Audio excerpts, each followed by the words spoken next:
টাকা সব কিছু দিই। দেওয়ার পরে আমার ঘর তালা মারা দেখিয়া এই তালা ভাঙ্গা লোক ঢুকাইছে। আমার মেয়ের 2টা বাচ্চা হয়েছে, আমার মেয়ের শাশুড়ি নেই, কেন আমি 6 মাস দিদি এই তেহা খাইয়া এই হোসেন মেম্বরে এই ঘর লোক ঢুকাই দিচ্ছে। মানে এই ঘর লোক থাকে কইলে কয় টিউন সারে বলে দিয়েছে এক এই লোকে এইটা করে। আমার স্বামী এনে মারা গেছে, পরে আমি কাম করে ভাত খাই এনে গাছ শুয়েছি কাম করতে, পরে গিয়ে দেখি তালা ভেঙে আমার ঘর দিয়ে দিছে। এখন চাইতেছি আমার চাই। আমরা সরকারি ঘরের সংগ্রহ করার জন্য আসছি। আমাদের সমস্যা দাঁড়াইছে কেন দাঁড়াইছে, কিভাবে দাঁড়াইছে সেটাই আমি বলার জন্য আসছি। এই সরকার, আওয়ামী লীগ সরকার আমাদেরকে ঘর দিয়ে গেছে। এখন আওয়ামী লীগ সরকার নাই, আমরা মনে করেন যে ঘরগুলো থাকতেছে বা এই কিছু সংখ্যক ঘর মনে করেন যে এই বন্ধ ছিল, এই হেরা টাকার বিনিময় দিয়ে দিচ্ছে। এরা এখানে কমিশনার হোসেন কমিশনার সাবেক বর্তমান কমিশনার আছে, উনি টাকার বিনিময়ে ঘরগুলো দিয়ে দিচ্ছে। আচ্ছা, টাকার বিনিময়ে ঘরগুলো দিয়ে দিচ্ছে, এই ঘরের জেনুইন মালিককে না জিজ্ঞাসা করে একজনের সমস্যা থাকতেও পারে, একজনের 1 মাসের সমস্যা থাকতে পারে, 2 মাসের সমস্যা থাকতে পারে, হ্যাঁ আর্থিক অবস্থা থাকতে পারে। সেই কারণে হ্যাঁ এই ঘরগুলা টাকা খাইয়া রাত করে নায়েবের একটা পিউন আছে, এই পিউনের লোকে সংগ্রহ করে তারপরে হ্যাঁ রাত্রে গিয়া যে ঘরে তালা পাইছে সেই ঘরে হ্যাঁ সংগ্রহ করে টাকার বিনিময় নতুন অবস্থা।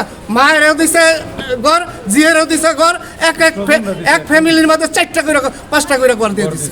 আর আমরা 14 বছর এই দৌড় ঘর আনছি একটা। আর কিভাবে মনে করেন এই 4টা 5টা করে ঘর পায়? আকামগিলা করছে এই হোসেন কমিশনার। এখন মনে করেন হ্যার ভয়েতে অনেক লোকে টাকাটা স্বীকার করবো না। আমার বোন জামাই মারা গেছে, আমি বিগত সবসময় ঘরে থাকছি, কারেন্ট বিল দিছি, পানির বিল দিছি, সবকিছু দিয়ে থাকছিও। এখন আমার বোনের যেমন যেদিনকে মারা গেছে হাসপাতাল নিয়ে দৌড়দৌড়ি করতেছি, তখনকে আমার একজনে ফোন দিছে ঘর তো দিয়ে দিতেছে। আমি এটা কি কস, আমার সবকিছু ক্লিয়ার, আমি থাকতাছি, আমার ঘর দিয়ে দিব কেন? আমার কাগজপত্র সবকিছু ঠিক আছে, এই কাম করবো কেন? কারণ হোসেন মেম্বারে দিয়ে দিতেছে। আরো লোক চোখ আছে, আমি তো চিনি না, মানে আমি উপস্থিত আসছিলাম না।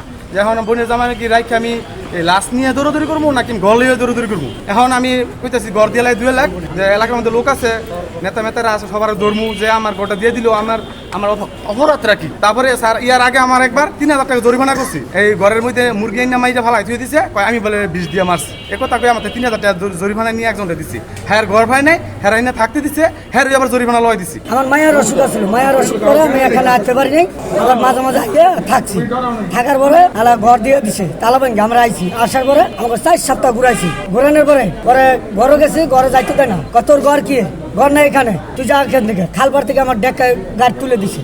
দেওয়ার পরে তুই ঘর পাইতি না। পরে আইসি, আসার পরে আবার দিছে না দৌড়ের কারণে তুই এন থেকে জায়গা নইলে মারি খাবি, হোসেন কমিশনার বলছে। বলার পরে যা আলা, পরে সবাই গন্ডগোল লাগায়, তারপর লাগাই দিয়ে তারপর ঘর আমাকে দিছে। দেওয়ার পরে এখন আমরা ঘর পাইছি, পাইলেও মনে করেন সমাধান দেয় না। বিগত 2.5 বছর থাকার পর আমি অ্যাক্সিডেন্ট হয়েছি অটো গাড়ি কিনে। এখন কেনার পর আমি চলতে পারি না। আমার ভাই ব্রাদার বলছে তুই এখানে আসলে আমরা দেখবো। তা আমি ওই যে আমার বাড়িতে চলে গেছি। ভাই ওই জায়গায় একটা ঘর ভাড়া দিয়েছে, ছোট করে নিয়ে আমাকে দিছে। তারপর আমি থাকতেছি, থাকার পরে এখন আমি আসছি হঠাৎ করে। আমি আসার পরে আমি প্রতি সপ্তাহে আসার পরে হোসেন কমিশনার বললাম, কাকা এখানে কোনো সমস্যা হতো না তো? তুই যা, আমি আর দেখবো। আমাকে এখানে বলছে দোকানের সামনে বসা, তোর ঘরের কোনো সমস্যা হলে আমি বুঝবো। এখন আমার হঠাৎ করে আমাকে বলতেছে, আমি ঘরে এসে দেখি আমার ঘর তালা ভাঙ্গা। কেন বললো? আমাকে ঘর দিয়ে দিছি। এখন আমি যে আজকে প্রায় 15-16 দিন ধরে আমি ঘুরতেছি, আমার ঘর পাই না। আমি 3বার কাউন্সিলর, 1বার মেম্বার, আমি 4বার নির্বাচিত জনপ্রতিনিধি। আমি আজকে 19 বছর ধরে বিএনপির সভাপতি, নৌদলের 2 নং ওয়ার্ডের।